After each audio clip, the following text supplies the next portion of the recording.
6월에 화단을 걷다가 하얀 꽃이 조용히 핀 나무를 본 적 있으신가요? 멀리서 보면 그냥 흔한 조경수인데 가까이 가면 잎이 대나무처럼 갈라져 있습니다. 겨울에는 빨갛게 기억되고 여름에는 하얗게 피어나는 나무. 이 식물의 이름은 남천입니다. 남천은 참 재미있는 나무입니다.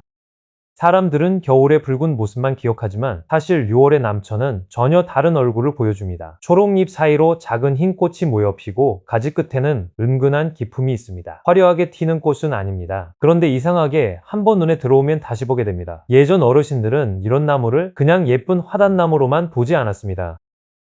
남천은 집 주변, 절 정원에 자주 심었습니다. 사철 푸른 기온이 있고 계절마다 잎빛이 달라지고 겨울에는 붉은 모습으로 마당의 분위기를 바꿔주었기 때문입니다. 그래서 남천에는 전어이복이라는 꽃말도 따라옵니다. 나쁜 일이 좋은 일로 바뀐다는 뜻입니다. 겨울의 차가운 계절에도 붉게 남고 여름에는 조용히 꽃을 피우는 모습이 그런 의미와 참 잘 어울립니다. 남천은 이름도 독특합니다. 잎이 대나무처럼 보인다고 해서 남천죽이라고도 불렸습니다. 하지만 실제 대나무는 아닙니다. 매자나무과에 속하는 나무이고 잎은 여러 갈래로 나뉘어 가볍게 흔들립니다. 새 잎은 붉은빛을 띠기도 하고 자라면서 초록빛으로 변합니다. 6월에는 흰 꽃이 피고 계절이 지나면 다시 다른 모습으로 바뀝니다. 이 변화가 남천의 진짜 매력입니다. 그런데 남천은 관상 가치만 있는 나무는 아닙니다. 전통 약재 기록에는 남천이 폐와 기침 쪽으로 언급됩니다. 기침이 오래가고 폐가 허한 느낌이 있을 때 약재로 다루어진 기록이 남아 있습니다. 또 간을 식혀 눈을 맑게 한다는 청간명목조 기록도 전해집니다. 이 부분이 흥미롭습니다. 화단에서 흔히 보던 나무가 전통 기록 속에서는 호흡기와 눈을 살피는 식물로 이름을 남긴 것입니다. 현대 연구에서도 남천이라는 식물은 항산화 쪽에서 관심을 받았습니다. 연구자들이 실험실에서 확인한 결과 남천 추출물에서는 폴리페놀과 플라보노이드 같은 항산화 관련 성분이 확인됐습니다. 쉽게 말하면 몸이 산화 스트레스로 지치지 않도록 식물 소재로서 살펴볼 만한 성분이 보고된 것입니다.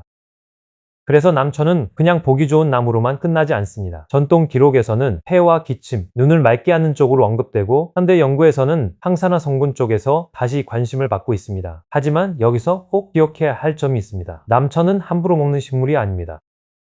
특히 열매나 일부 부위에는 알칼로이드 계열 성분과 독성 문제가 보고되어 있습니다. 그래서 약효 기록이 있다고 해서 집에서 꽃차로 마시거나 잎을 따서 음식처럼 먹는 방식은 조심해야 합니다. 남천은 알고 보면 더 매력적인 식물이지만 함부로 먹기보다 조심히 다뤄야 하는 식물입니다. 오늘 영상에서는 먹는 법을 소개하기보다 6월에 볼 수 있는 남천의 꽃과 잎, 그리고 전통 기록 속 의미를 중심으로 보시면 좋습니다. 남천꽃은 작습니다. 하지만 그 작음이 오히려 매력입니다. 초록잎 사이에 흰 꽃이 모여 피면 화단의 분위기가 조용히 달라집니다. 강한 향으로 끌어당기는 꽃은 아니지만 가까이 보면 계절이 지나가는 느낌이 있습니다. 이 또 남천을 보는 중요한 포인트입니다. 대나무처럼 가볍게 갈라진 잎은 바람이 불 때 부드럽게 흔들립니다. 새잎의 붉은빛, 여름의 초록빛, 계절이 바뀌며 달라지는 잎빛이 남천을 오래 보게 만듭니다. 이런 이유로 남천은 정원과 화단에서 사랑받았습니다. 꽃만 예쁜 나무는 꽃이 지면 존재감이 사라집니다. 하지만 남천은 다릅니다. 꽃이 지나도 잎이 남고 잎빛이 바뀌며 계절을 이어갑니다. 그래서 남천은 앞에서 크게 소리치는 나무가 아니라 뒤에서 조용히 공간을 잡아주는 정원수에 가깝습니다. 아파트 화단에서 남천을 보면 그냥 지나치지 말고 한번 살펴보세요. 잎이 어떻게 갈라졌는지, 꽃이 어디에 모여 피었는지, 왜 예전 사람들이 이 나무를 집 가까이에 두었는지 조금은 이해가 되실 겁니다. 남천은 아름답습니다. 전통 기록도 있습니다. 현대 연구에서 성분도 살펴보고 있습니다. 하지만 동시에 조심히 다뤄야 하는 식물입니다. 이 균형을 아는 것이 중요합니다. 자연은 좋은 것만 주는 것이 아니라 알고 대해야 할 지혜도 함께 줍니다. 여러분은 남천을 어디서 보셨나요? 아파트 화단에서 보셨나요? 절이나 공원에서 보셨나요? 6월에 남천꽃을 가까이 본 적이 있다면 댓글로 경험을 남겨주세요. 남천은 계절을 기억하게 하는 나무입니다. 겨울의 붉은 모습만이 아니라 여름의 흰 꽃과 초록잎까지 조용히 이야기를 품고 있습니다. 자연은 멀리 있지 않습니다. 늘 지나치던 하단의 나무 한 그루에도 전통의 기록과 계절의 지혜가 숨어 있습니다. 오늘 남천도 그런 눈으로 다시 보면 그냥 흔한 주경수가 아니라 조심히 알고 바라봐야 할 고요한 자연의 선물로 보이실 겁니다. 시청해주셔서 감사합니다.